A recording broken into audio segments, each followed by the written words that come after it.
Welcome to another edition of the EmpowerLA podcast, the podcast where we discuss all things neighborhood council with the people who live, work, and play in the city of LA. This is your host, Brett Shears from the Department of Neighborhood Empowerment.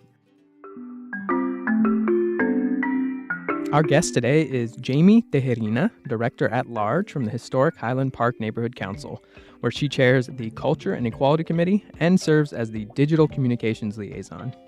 Jamie is part of a new breed of board members who recognizes the platform neighborhood councils provide for young activists, a label she's been reticent about using in the past. Initially, I didn't think of myself as an activist. I just thought I was doing community work. Her community has transformed as much as any in recent years. There's a lot of issues with displacement in my community, and that's a problem. People should be able to live where they want to live. But she's using the neighborhood council system to make sure her community's voice is heard. People need to understand that showing up is really important. And sometimes people are not sure where to start. Thank you for showing up to this conversation. I hope you enjoy.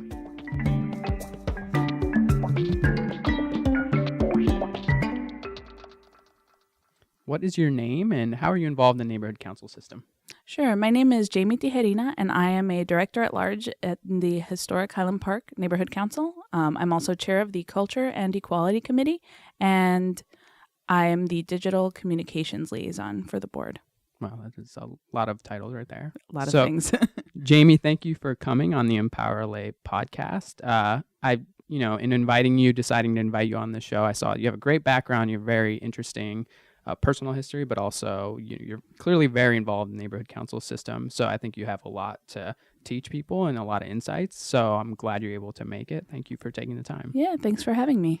So before we jump into how you are involved in the neighborhood council system, is there anything you can tell us about your background, kind of how you got to this point in your career and your public service? Sure. I guess it's that everything I've ever done has led me up to this very moment question. Always, right? I grew up in Highland Park, Lincoln Heights, and Garvanza. And then I ended up moving away to Philadelphia for college, and I studied biological science. I minored in music. And I started my career at the height of the recession, and pretty much anyone who graduated around that time had a really difficult time finding work. Right.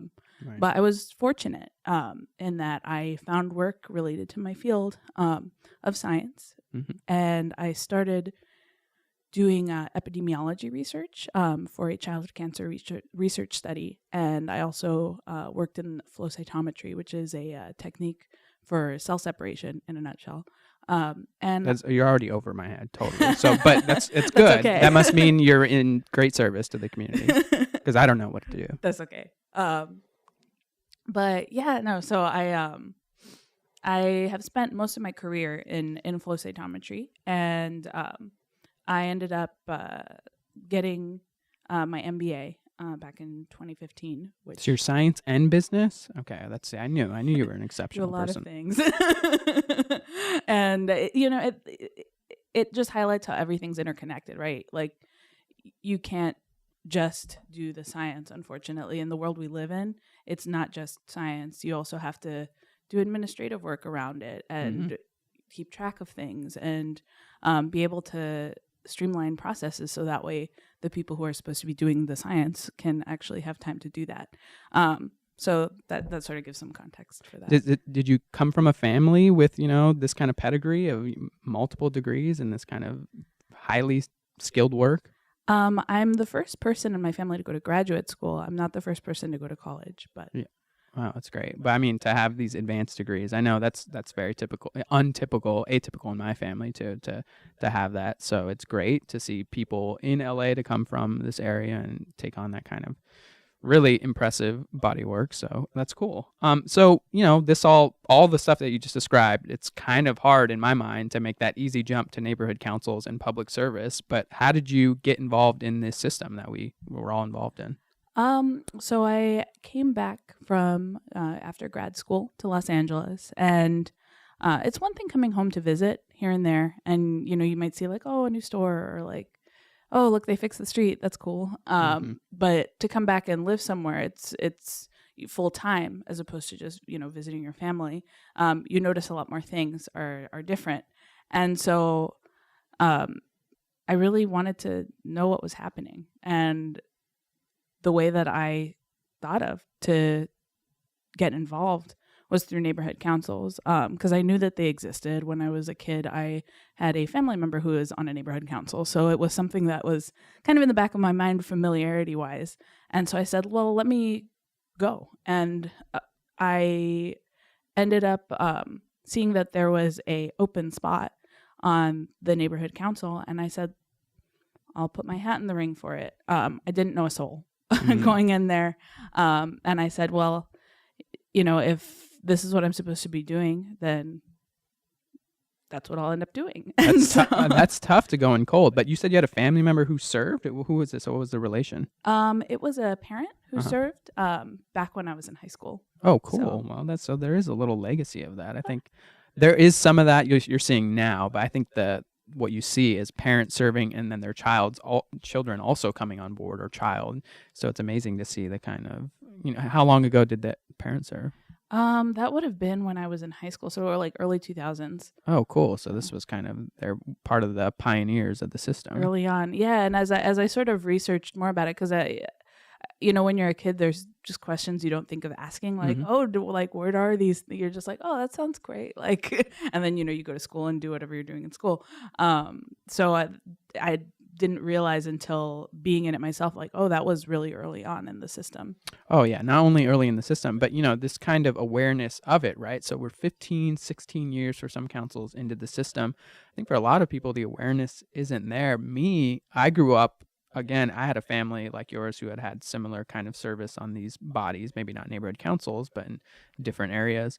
And I kind of took it for granted that people knew about this. They knew that these opportunities existed. But now, I think there's a huge swath of people who have no idea necessarily what neighborhood councils are. Do you come across that? Do you have a lot of trouble connecting with people, kind of saying, that this exists? I don't really have an issue necessarily like reaching out to them, but they usually seem receptive to it. They might not know what it is. A lot of people don't know what it is or that this even exists. I think LA is pretty unique around the country as far as having this many opportunities for people to actually get involved at this level. So when, I do talk to people about it, they seem pretty enthusiastic about it and that it exists, especially if it's the first time that they heard of it.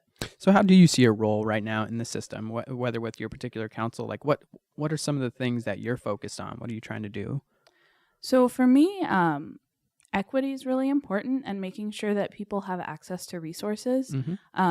There's a lot of issues with displacement in my community, and that's a problem. People should be able to live where they want to live and where they have lived for a long time if that's what they want.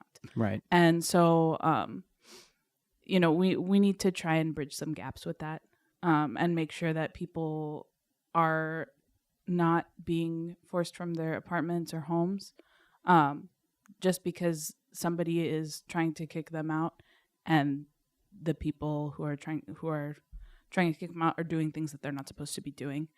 There's also just, again, back to the access to resources, just having things in the community that you live in so that you don't have to drive, 10, 20 miles away, just to get a pair of sneakers kind of thing. Like, making sure that people have the resources that they want and are looking for. People have the educational resources that they want and they're looking for.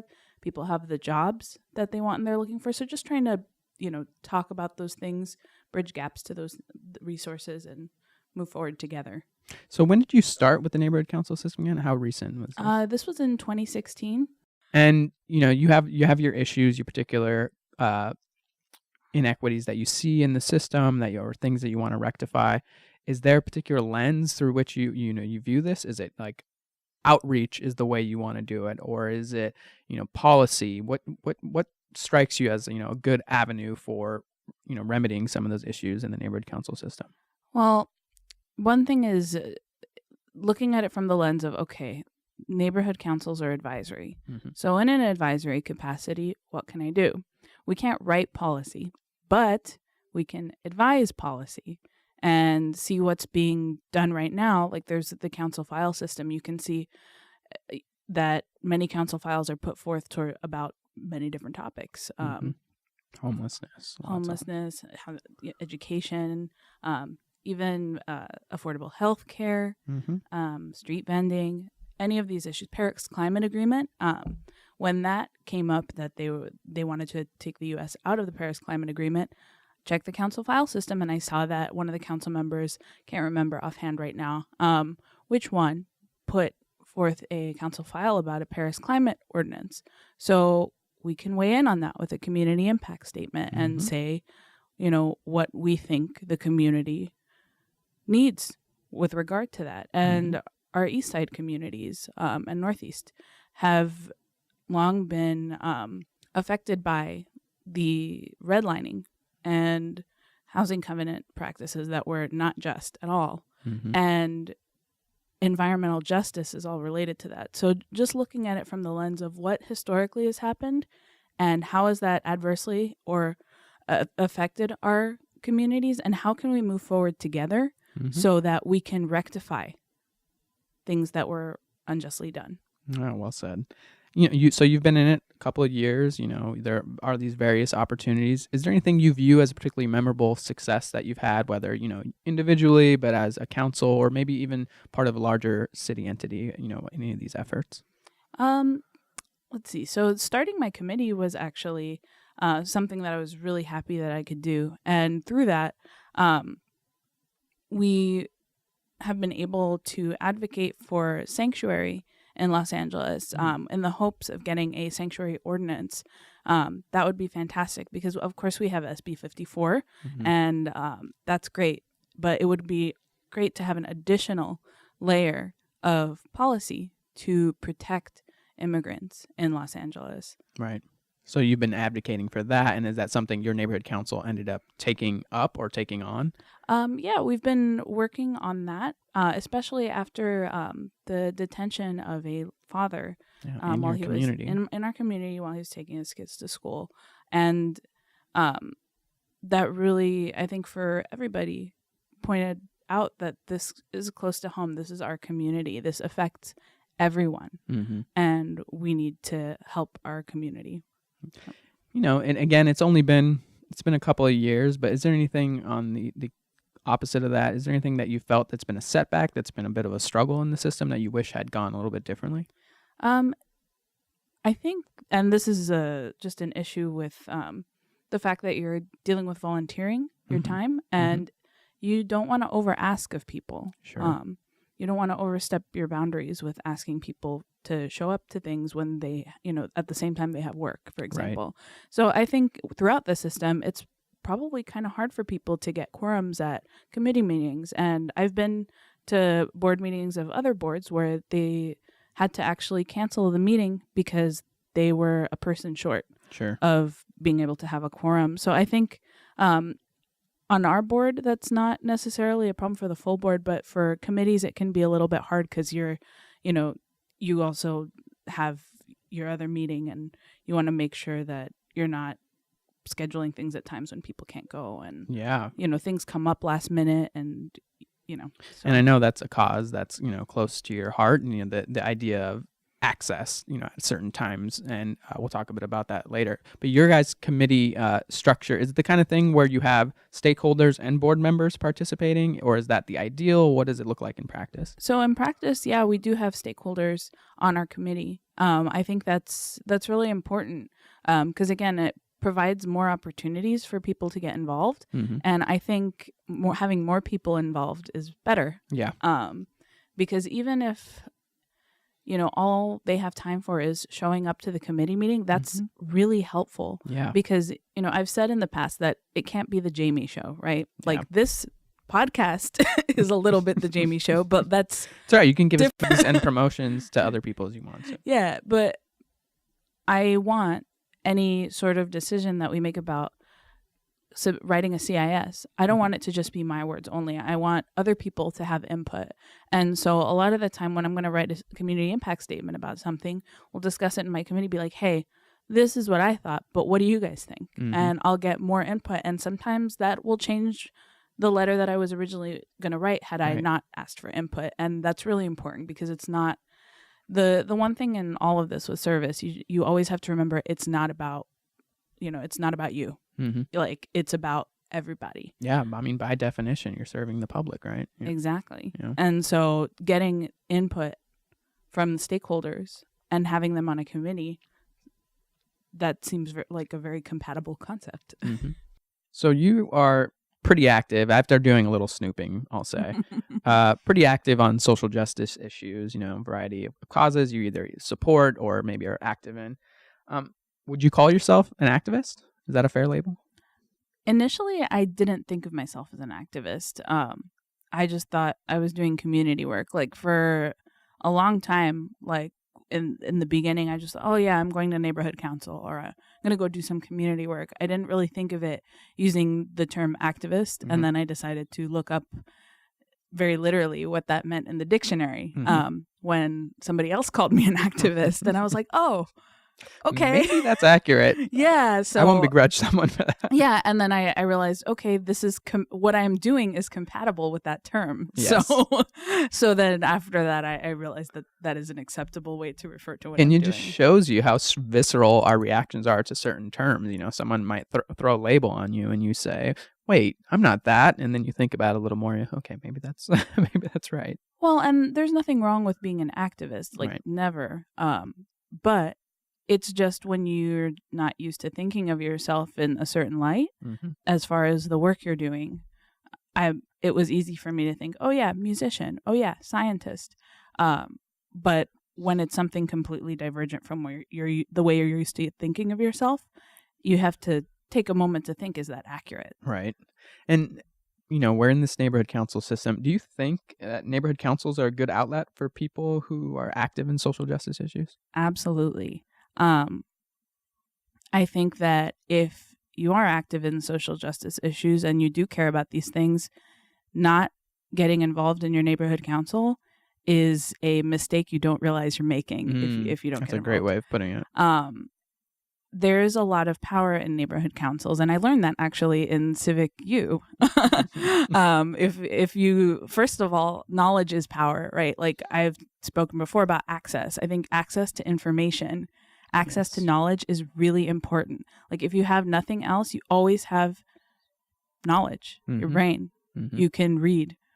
You have time, you can read, you can learn. And so getting access to training about how your city government works and what resources are available to you is something you get just being in the neighborhood council system. So, right, like just to start, if you do nothing else while you're here, you learn. And then if you can teach one person, just one person, some of the stuff you learned, you did your job, right? Like that's what you're there for. And so these learning opportunities, also just the ability to be advisory, right? So neighborhood councils are advisory. And so you can research a position for anything that there's a council file on or that's relevant to your community. And you can file a community impact statement on it and directly tell city council what you think. Right. You can have your board take a stance on that position, which helps your community, because if they are busy working, they don't have time to do a deep dive. Right. It might be helpful for them to know, hey, my neighborhood council supports this, or they don't support it. And, they might be empowered to ask, hey, why? Why was that decision made? And that might get them, just that extra push to think about things that they might not have had time to think about before. Definitely. Are there any other ways, neighborhood councils can do more to support these social justice causes? I think sharing the information, utilizing social media, joining coalitions that need the support on these issues. Those are just a few ways. Yeah, definitely. I mean, I know, when I was on neighborhood council, people reached out to us all the time. They're part of these campaigns. And there's that line where, as, a formal city entity, you can't support, for example, a ballot initiative. But, if people are trying to convene something to talk about this issue, you all can be that convener. So I think the neighborhood councils definitely have a role in this. Yeah, and like the neighborhood councils, whenever there's elections, they collaborate on candidate forums, organizing those. And our outreach committee does a great job getting that done. And people really like those because, again, if they don't have time to be at it, we can live stream it. Yeah. And they can watch it at their leisure, or listen to it in the car on their way to work, like they would a podcast. That's a great service. That's a great service that Mhm. you all, I know, provide, and you at particularly at Historic Highland Park do a great job of that. I mean, we've seen, these candidate forums and things. So much have been happening in your area, so that's great. You recently won a contest on the platform Lawmaker, and in that proposal where you proposed to have more city council meetings after work hours and on the weekends. What was the thinking behind that proposal? So basically, I've noticed that a lot of city council meetings are scheduled during the day, and that really became obvious to me when I'd get asked, hey, can you come to this meeting, turn out? And it would have been totally relevant for me to turn out because we'd submitted a community impact statement. Right. And I think in another podcast, you guys talked about how the 5-minute public comment that neighborhood councils get came about. And I thought to myself, if all the meetings are during the day and a lot of the people in the neighborhood council system have 9 to 5 or daytime work schedules, because 9 to 5 is not always so exact anymore. Not for me anyway. But daytime work schedules. Yeah. And how are they going to get to a meeting at 10 a.m. without taking time off work, if they even get paid time off? If, taking time off won't get them fired. If, all of these ifs, how are they going to do this? And I realized I had the problem. I couldn't get there to make the 5-minute public comment with my community impact statement. And at least the community statement is in, right? Right. But that's actually not deadening my voice, but it's deadening the voice of the community, because that means that the people who are representing them don't have the opportunity to make it to the meetings. And it's not realistic to be like, oh, well, if you're on a neighborhood council, you can just quit your job, because you can't. It's all volunteer. It's such a well-paying gig. Yeah. Yeah. And so we need to rethink how we're doing this. It's not just us neighborhood council member. It's the rest of the public. Yeah. I mean, we need to make sure that these meetings are scheduled when people can get there. I was at a police commissioner meeting in Van Nuys, scheduled, I think it was at 6:30, and some of the public comments actually had people expressing how happy they were that the meeting was in Van Nuys at 6:30.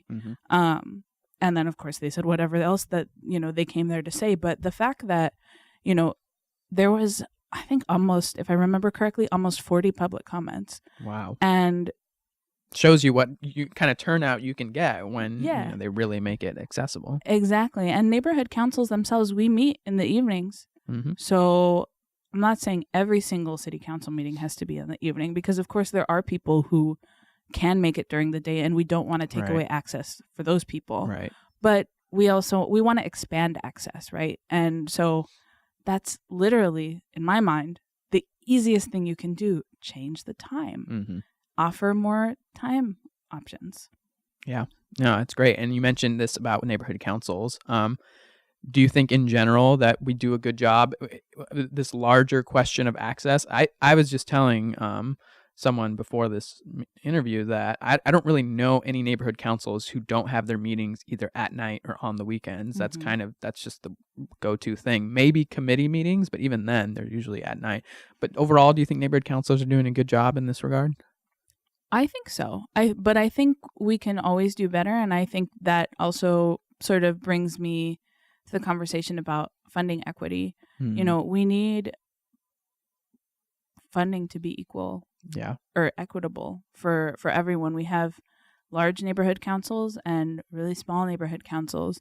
And one of the things that funding can be used on is outreach, is help for the board members so they can get more done for the community. And I think if we had the resources that we need in a sufficient and equitable way, then I think we could do a better job. But I think we're doing the best we can with what we got. Yeah. And not to put anyone on blast, but, this idea that this weekend and or night meetings with more regularity, it's out there. Is there been any traction with city council? Have you seen any progress on this front? So we have a council file. that was put in by Councilmember David Rue, as promised. And I think it was seconded by Councilmember Wesson. Okay. And it was for a feasibility study for meetings to be held at 5:00, which is better, but maybe still a little too early. Still too early, exactly. Yeah. And so it's a place to start, but this is a process. And so I think with getting more input from neighborhood councils, more community impact statements, more public comments, with people saying what they think, because winning the competition, you just win the competition and then run away. You and did be it. Like, Here's I your did grand it. prize. Yeah, it doesn't work like that. And so you just have to keep continuing the conversation until we can make it to where we need to go. And so that's kind of where we're at. The feasibility study was supposed to happen 30 days after. And so I will be following up on that. Great. When you think about the mission of the neighborhood council system, which we bring up a lot, it's just to promote more citizen participation in government and make government more responsible local needs. What do you think? Do you think we're achieving those goals? I think we're certainly trying to achieve those goals. I think going back to what I kind of said earlier about we're doing the best with what we have.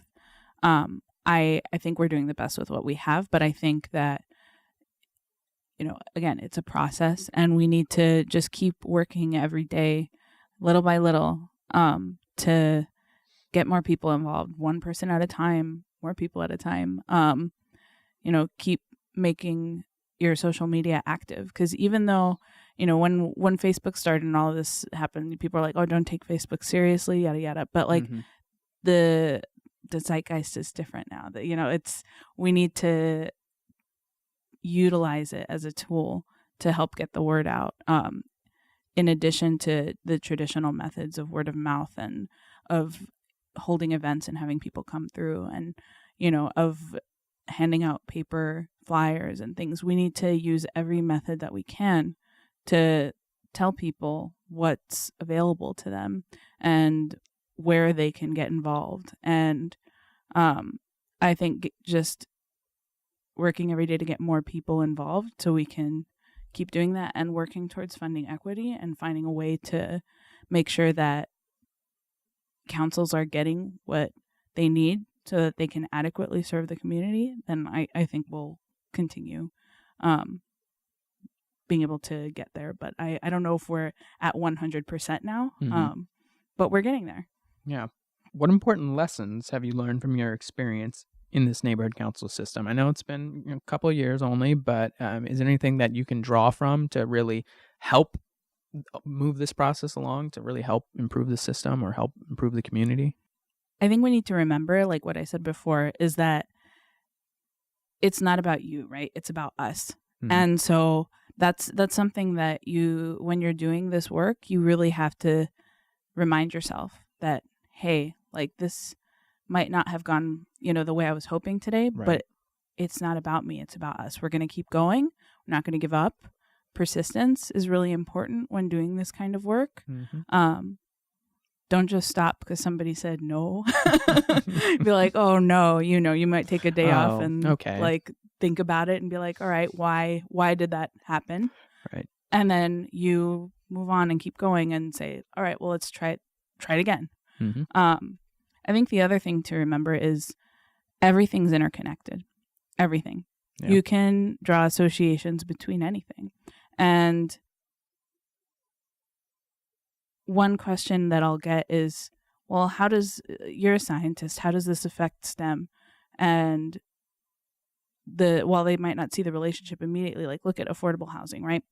A lot of major research centers are in really high rent areas. Yeah. And postdoc salaries, they start off qualifying you for HUD in Los Angeles. Yeah. And so affordable housing is absolutely a problem for the STEM community.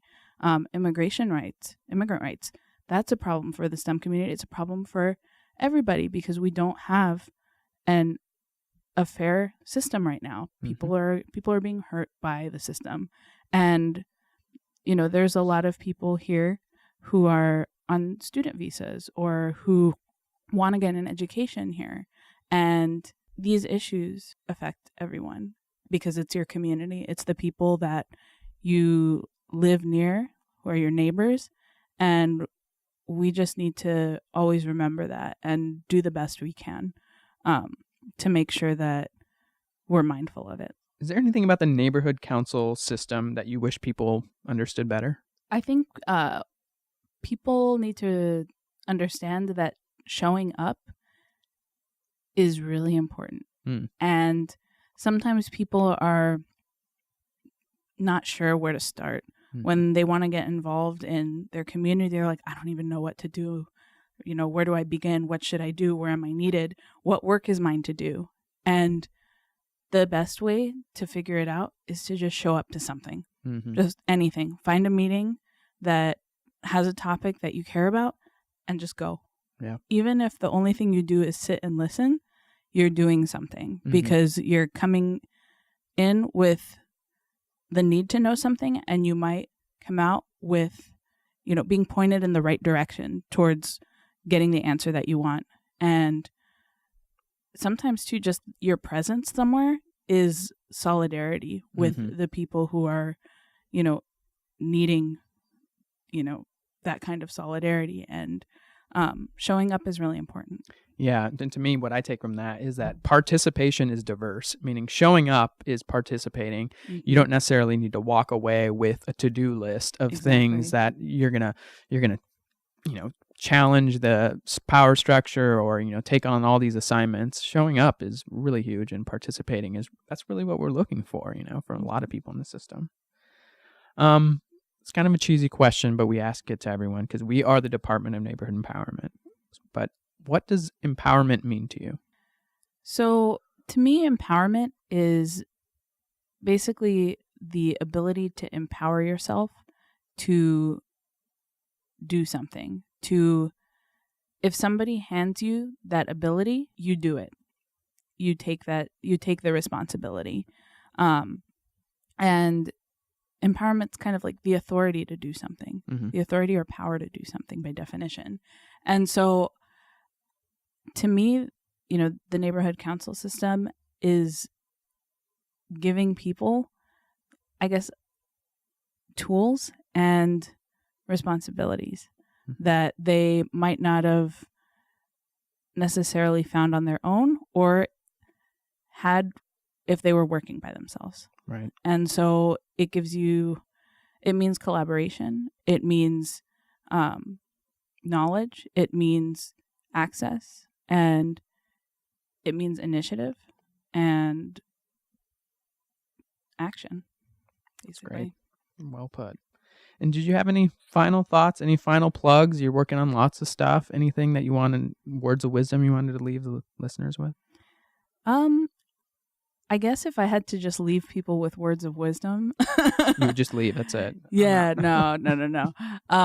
You know, just leaving people with words of wisdom that, you know, they've probably heard these ones before, because Miss Frizzle from the Magic School Bus used to say them all the time. But take chances, make mistakes, and get messy. That's what being, you know, in the arena, so to speak, is.